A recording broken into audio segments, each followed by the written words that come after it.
আসসালামু আলাইকুম, কি অবস্থা সবার? আশা করি ভালো আছেন। আজকে আমি রান্না করব গরুর পায়া।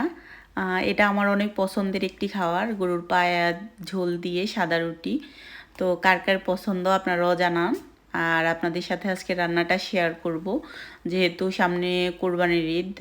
যারা নতুন রাঁধুনি তাদের জন্য হয়তো বা একটু কাজে আসবে। তো আমি নর্মালি বাসায় যেভাবে রান্না করি সেটাই আপনাদের সাথে শেয়ার করতেছি।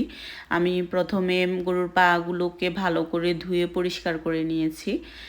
তারপর যে পাতিলে রান্না করব সেই পাতিলে নিয়েছি। নিয়ে আমি প্রথমে আদা রসুন পেস্ট দিয়ে দিলাম, তারপর পেঁয়াজ কুচি, হলুদ গুঁড়ো, মরিচ গুঁড়ো,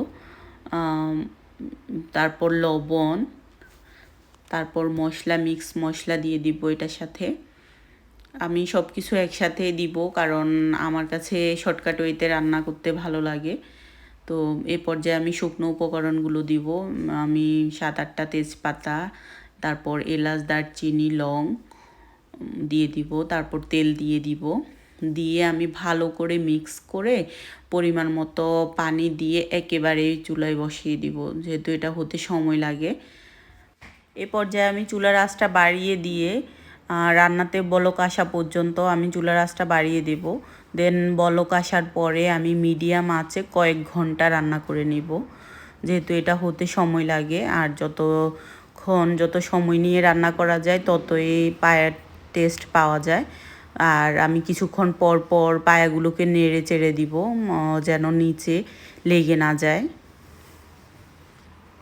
এভাবে আমি সময় নিয়ে রান্নাটা করে নিব।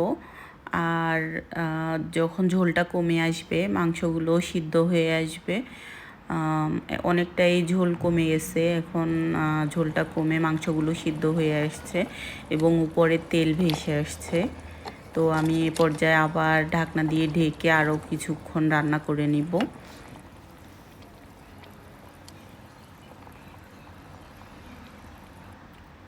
আমার রান্নাটা অলমোস্ট শেষের দিকে।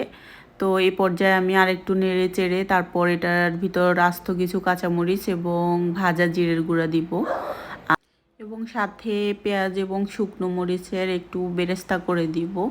আমার কাছে এটার স্মেলটা ভালো লাগে। যারা ঝাল পছন্দ করেন তারা দিতে পারেন। তো আমার রান্নাটা শেষ, কেমন হলো জানাবেন। সাদা রুটির সাথে গরুর পায়া খুবই মজাদার খাবার। ভালো থাকবেন সবাই, আল্লাহ হাফেজ।